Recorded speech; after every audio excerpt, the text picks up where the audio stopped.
Hey, welcome back, Culture Warriors. Today, let's talk about consistency.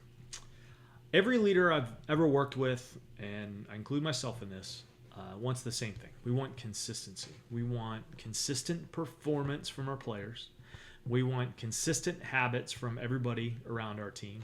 And we want, most importantly, consistent results. And we're right to want that. That should be something we absolutely strive to get. But here's where the tension is. We try to create predictability and consistency in a world that is predictably unpredictable. We're going to have roster turnover. We're going to have injuries.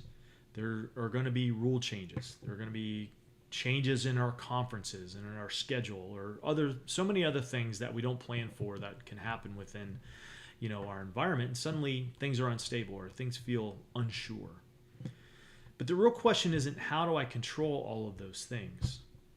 The question for coaches should be, how do I create consistency amidst all of that change? When things are, again, predictably unpredictable, where do I find things internal that I can make consistent? Framing it another way, consistency and predictability make us feel safe.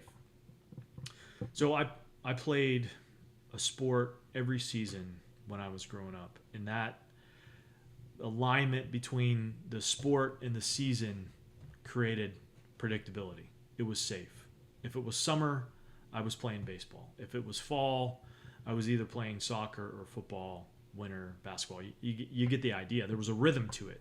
You always knew what was coming next. And I think a lot of us carry similar experiences like that into our leadership, and we try to build that same predictability for our teams. We did the same thing in the Army. Leaders constantly look for ways to make life predictable. I know I did it. We wanted that predictability for our soldiers, we wanted it for our families, and we wanted it for ourselves, because predictability reduces stress. It gives people confidence. But over time, I started to realize something, and that I was seeking to control consistency and predictability in places where I couldn't apply it. And all that did was make me frustrated, and I felt like I was chasing after something I was never going to get. So here's the shift I think coaches need to make. If you can't create external predictability, which is near impossible, you have to build internal consistency. That's the job of leadership. Not controlling everything that happens, but controlling how your team responds to what happens. And here are some ways I would encourage you to do that.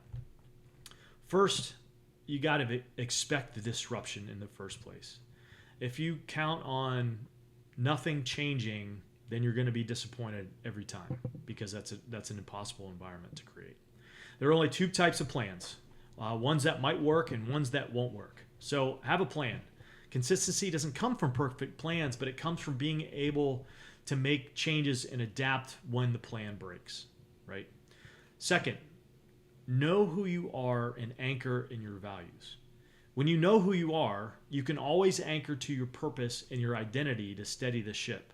So when things around the program or around your team are disrupted and things feel chaotic, you can always turn back inward and stabilize the environment by leaning on your culture, leaning on your values, anchoring back to who you are. Those values create consistency in behavior even when the circumstances change. Third, be the calm in the room as the leader. When things are disrupted, you will set the tone for how everyone else reacts. Your team is always watching you, and they're going to respond in a similar way after you set the tone. So if you're steady, that's going to create a stabilizing force. If you're freaking out, guess what? They're going to freak out, right? Fourth, adapt aggressively and look for opportunities. So think about the best coaches that you know of, especially in the last 5 or 10 years, or maybe even 20 years of chaos across athletics and the changes that have occurred in the environment. The coaches that adapted the most quickly and found opportunities are the ones that were most successful. So great coaches adapted to rule changes and shifting environments in a way that they turn those disruptions into advantages for their team.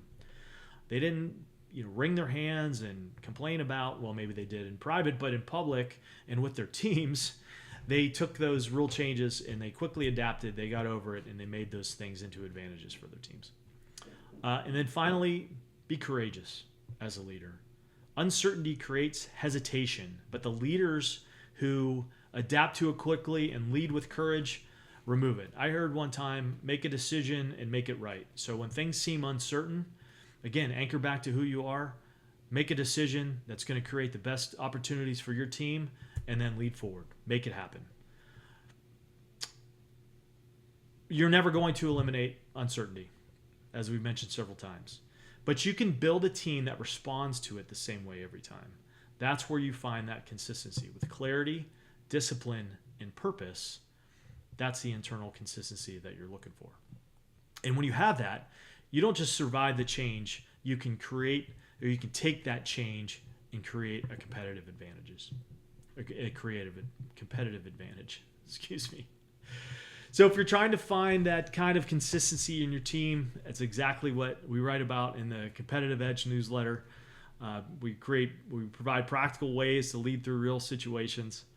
So you can sign up for that at ianpalmerleadership.com/newsletter. And if your team is in the middle of change right now and you want to think through how to navigate it, I'm always open to a conversation. Go to ianpalmerleadership.com, look me up, and let's have a talk. Until then, always remember, culture wins.